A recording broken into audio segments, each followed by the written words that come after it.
नमस्कार, मैं डॉक्टर रचना मेहता आज आपको थर्ड ईयर का एक इम्पॉर्टेंट टॉपिक इटली का एकीकरण पढ़ाऊंगी।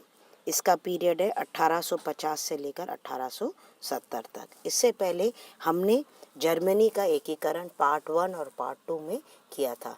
इटली और जर्मनी यूरोप के महत्वपूर्ण देश हैं और इन दोनों देशों ने 19वीं शताब्दी में बहुत सारे प्रांतों को देखा था, बहुत सारे राज्यों को देखा था और धीरे धीरे ये दोनों ही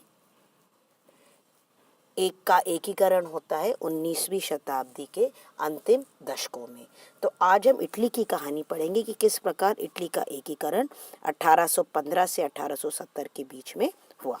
अब हम पहले इटली के भूगोल को थोड़ा सा समझ लें।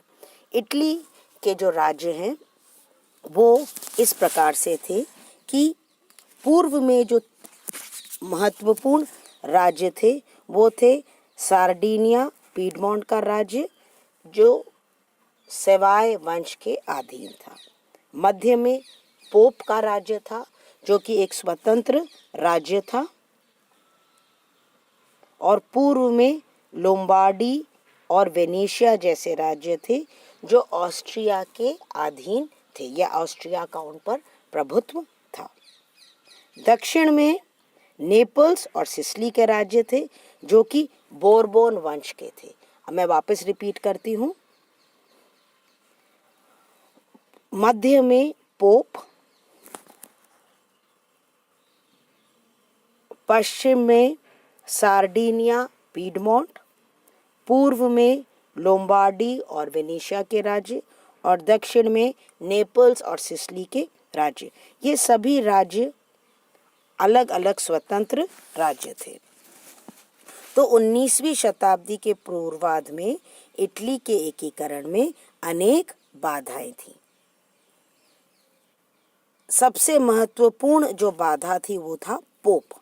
अब पहले हम समझ लें कि पोप कौन है।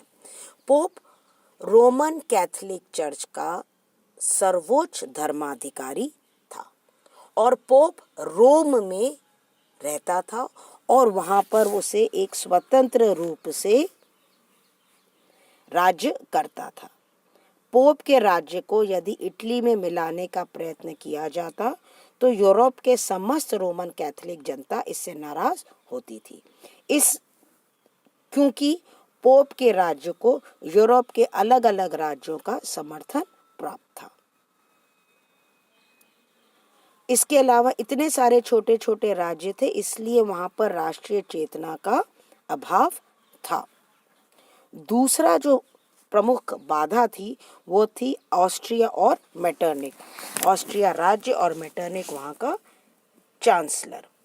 वो दमनकारी नीति अपनाता था ताकि निरंकुश शासक ही इन छोटे छोटे राज्यों पर राज्य करे और उन पर ऑस्ट्रिया का आधिपत्य रहे। और तीसरा जो बाधा थी वो थी छोटे छोटे राज्य यानी कि एकता का अभाव। हम भारतीय इस चीज को बहुत अच्छी तरह से समझ सकते हैं क्योंकि भारत में एकता का अभाव शुरू से ही रहा है। तो ये 3 कारण थे जिनकी वजह से एकीकरण में बाधा हुई, मगर फिर भी धीरे धीरे इटली का एकीकरण शुरू हुआ। तो उसको हम समझें एकीकरण के चरण के द्वारा। सबसे पहले है एकीकरण के चरण में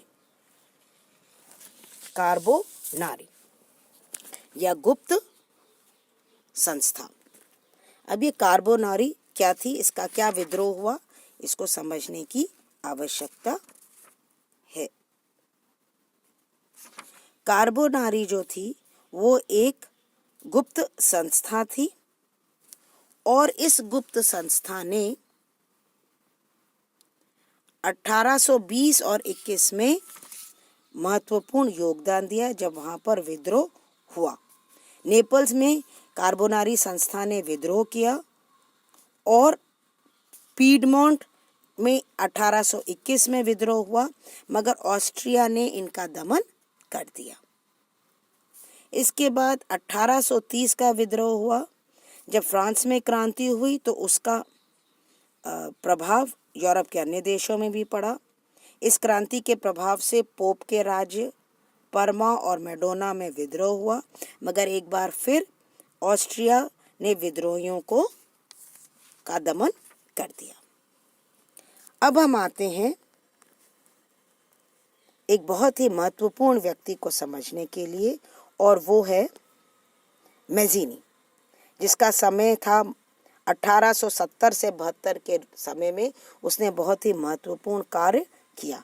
मगर हम पहले मैज़ीनी को समझ लें। मैज़ीनी का पूरा नाम है जूसेप्पे मैज़ीनी। जूसेप्पे मैज़ीनी ने राष्ट्रीय आंदोलन में एक नई जान फूंक दी। वह जेनोआ का एक चिकित्सीय शास्त्री का पुत्र था। बचपन से ही उसमें देशभक्ति की भावना कूट कूट कर भरी हुई थी और उसका मन था कि इटली को स्वतंत्रता प्राप्त हो। प्रारंभ में वो कार्बोनारी संस्था का सदस्य बना, बाद में वो कैदी बन गया, और जब कैद से छूटा तो उसने स्वयं अपनी एक संस्था बनाई 1831 में, जिसका नाम है युवा इटली या यंग इटली। इस संस्था ने शीघ्र ही कार्बोनारी संस्था का स्थान ग्रहण कर लिया। कोई भी व्यक्ति जो 40 वर्ष से कम का उम्र हो वो इसकी सदस्यता ले सकता था। इस संस्था का ध्येय था युवकों को शिक्षित और अनुशासित बनाकर देश सेवा के लिए तैयार करना। मैज़ीनी का विश्वास था कि इटली के युवकों में देश गौरव और प्रेम की भावना हो ताकि वो स्वतंत्रता के लिए संगठित हो सके। उसका एक बहुत ही फेमस कोट है, यदि समाज में क्रांति लाना हो तो क्रांति का नेतृत्व युवकों के हाथ में दे दो। नव युवकों में एक गुप्त शक्ति है तथा जनता पर उनकी आवाज का असर जादू के समान होता है। मैज़ीनी ने युवा इटली के माध्यम से इटली की जनता को 3 नारे दिए। पहला, परमात्मा में विश्वास रखो। दूसरा, सभी भाइयों को एक साथ मिलाओ। और तीसरा, इटली को मुक्त करो। तो इसी कारण से धीरे धीरे संख्या बढ़ती गई और 1833 में 60,000 लोग युवा इटली आंदोलन से जुड़ गए। मगर प्रॉब्लम अब एक थी कि इसके अलावा भी इटली में अलग अलग विचार हो रहे थे।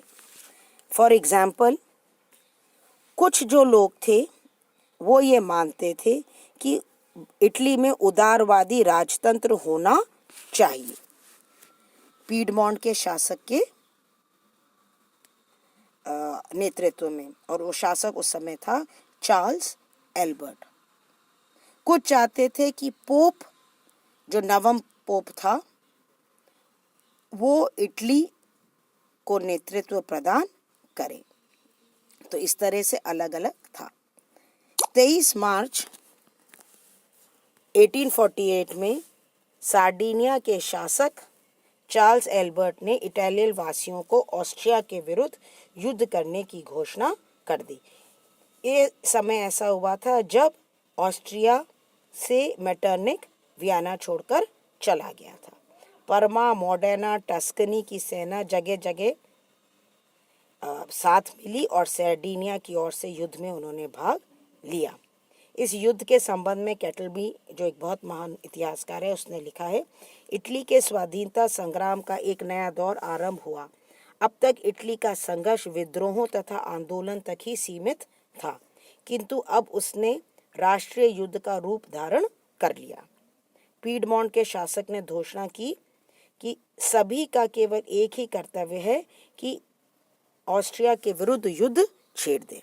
तो उन्होंने ऑस्ट्रिया के विरुद्ध युद्ध किया, मगर बाद में उससे समझौता करना पड़ा क्योंकि ऑस्ट्रिया ने उन्हें पराजित कर दिया और इसके बाद निरंकुश शासन पुनः स्थापित हुआ।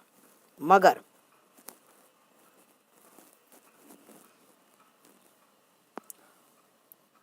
उग्र गणतंत्रवाद का उदय इसके बाद हुआ, क्योंकि चार्ल्स एल्बर्ट समझ गया कि इस तरह से विजय प्राप्त नहीं हो सकती है।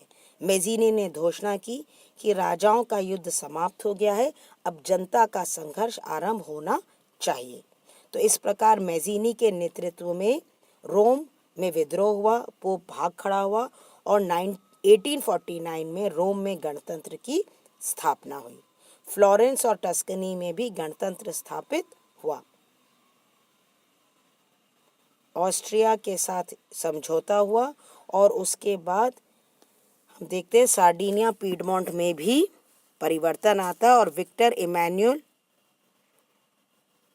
अपने पुत्र विक्टर इमैनुअल द्वितीय के पक्ष में सिंहासन त्याग देता है। तो इस प्रकार इस इटली के एकीकरण का जो पार्ट 1 टॉपिक है उसमें हमने समझा कि किस प्रकार से इटली में एकीकरण होता है, और इसका दूसरा चरण हम दूसरे टॉपिक में करेंगे। धन्यवाद।